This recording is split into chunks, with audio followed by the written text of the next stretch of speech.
Granders and grandettes, we did it.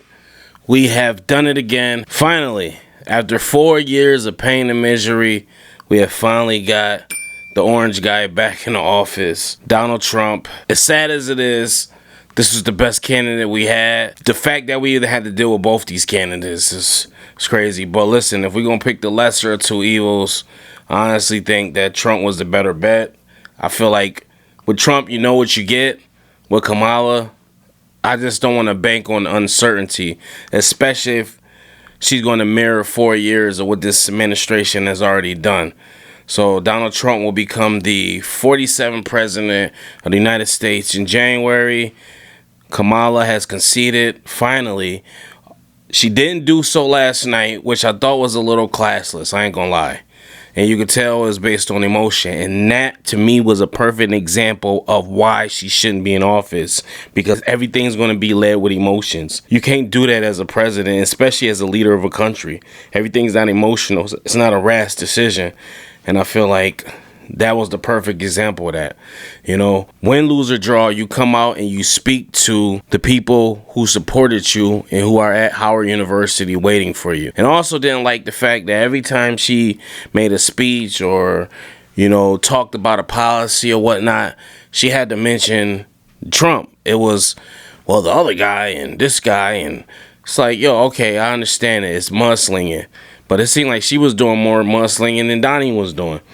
As you can see, I got these trappers for Trump because I'm a trapper, you know, and I don't mean trapper. Trapper has taken on a negative connotation like it's something illegal. No, trapping is just when you working hard, you got multiple streams of income, you're trapping. Even if you got one stream of income and you going hard at that one stream, you trapping. Trapping is just another word for working. So let's get that out the way.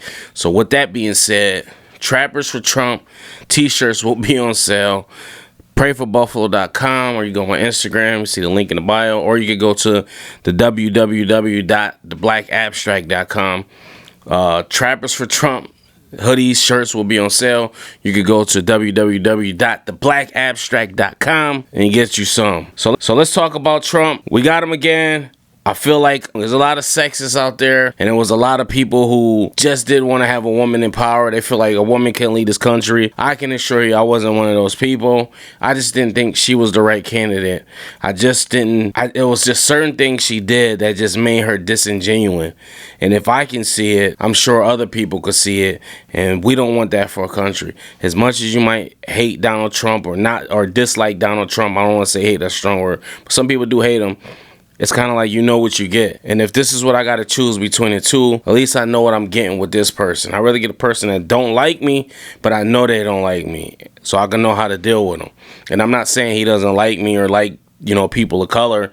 I just know what I'm getting with. I know for a fact that he has this country in his best interest. And I live in this country. No matter what you say, black, brown, we live here. You know, we complain about certain things, yes. Do they need to come out with a certain plans geared towards African Americans? Yes, we should. This country was built on our back. So I feel, yes, we should have something coming. Whether that's form of reparations, I don't know. Tax breaks, I don't know. Something. But that's neither here nor there. We're here to celebrate the win. People showed up, showed out. They know for a fact this wasn't rigged, and they could tell by the votes from the onset. It was from the beginning. It was just it never was close. It never was close. Yes, he won certain states. You know, New York State is super liberal, so I wasn't surprised there. But a lot of those swing states, they came out and they showed out in groves, and they said, listen, this is who we want in office. This is who we dealt with before. We tried it. You know, a lot of people complained about Trump's past administration because a lot of, you know, Caucasians got, but I think they know now, like, listen, all right, Donnie, we're giving you another chance. We're not going to be so brash. We're just going to let's see what happens. But people tried it. We tried another administration. They didn't like what they got. And another thing, 4 years ain't a long time to really get much done. But I think it was enough time to get something done. And I don't feel like Biden got anything done. He actually took away a lot of liberties for Americans that we don't talk about, you know. He actually didn't fulfill a lot of promise he said he was going to fulfill. And we all know it's different branches of government, and I'm pretty sure he got pushed back on certain things, but I feel like his agenda was just talk. It was just to get the people in. And that's what a lot of these politicians do. They get you in and they don't fulfill on the promise, and then you're like, oh man, it almost makes you wonder, like, if we could run this shit a little differently. But that's another conversation for another day. I'm just happy we don't get Kamala. We don't got Kamala in office because I just don't think she was right for the job. And then when I asked certain people, especially females that I knew or that even my mom, dude, I asked her why. Certain people I asked, a lot of females that's super hyper intelligent or just, you would think that there's a good reason that they were voting for this person.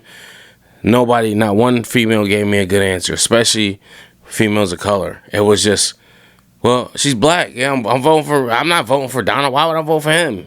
Why would I vote for the white guy? I'm voting for the black girl. It's just like, no. And Kamala knew that. She played on that. And we keep talking about the race thing, but it's whether she's black, white, or indifferent, it's what she claimed prior to this. She never claimed us until it was convenient for her. And that's disingenuous, because if you didn't do it before, don't do it now. And now you are doing it, you're overcompensating, and it's coming off disingenuous again. My grandma used to make collard greens in a tub, and what? Nobody, I don't know. I'm from a black ass family, and my grandma ain't never did that.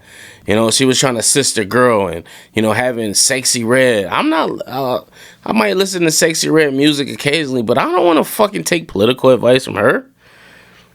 You can't tell us what to do with our vaginas. Like, what the what? Crazy, man. It's crazy work. It's diabolical, like the people would say. So it's just getting messy, Even Beyonce, who I love Beyonce. That's one of my favorite entertainers of all time. She's, my girl tell you, she's number one in my life. My girl knows she's number two when it comes to Beyonce. And Beyonce's in a relationship, but that's just what it is. I just wasn't buying it. She couldn't even get me to vote for Kamala. I was just, I'm like, nah, I'm out of this. I'm done. I can't do it. I can't. I tried to get a lady some chances. Couldn't even stomach for interviews with her. It's just something about her I just didn't like. And that says a lot. That shows she didn't resonate with this audience. And men my age who are like me, who work hard, who have a mortgage, who have a family, we didn't trust her. We come from a black mom. We come from a mom of color. When you look at her, do you see your mom? And I know I'm the wrong example of this because my relationship with my mom ain't the best. But I could relate to my grandma. Would my grandma have voted for this lady? No. Like, I remember I got a side business and I wound up doing a tire change with this lady, and this older black lady from Niagara Falls. And we was talking about the election, and I brought her up. I was like, you ready for you Kamala? I was like, who you voting for? Kamala? And she was just, no. She said, no, I'm not. She said, I think Donald's the best person for the job. She said, Kamala hasn't said anything in regards to the border issues, and that's what I'm concerned about. She said, there's gangs from Venezuela that they just released out of prison who are coming over here, and they're home invading people, and they're killing people in Long Island, in this place, and it seems like nobody's doing nothing about this. It's getting swept under the rug. She's like, I'm literally fearful for my life as a woman who is older, up in age, that lived by herself in Niagara Falls, which doesn't have the best, which isn't the best city when it comes to crime. She's like, I'm 60-something years old, and I'm about to go get my gun license at 60-something years old because I just don't feel safe in this country. That says a lot. World leaders need to look at somebody that they revere and look at as being a strong form of representation from a country, and I just don't think she did that. But you guys let me know what you guys think. Post your comments below. I gotta take this phone call, probably business. And till next time, peace.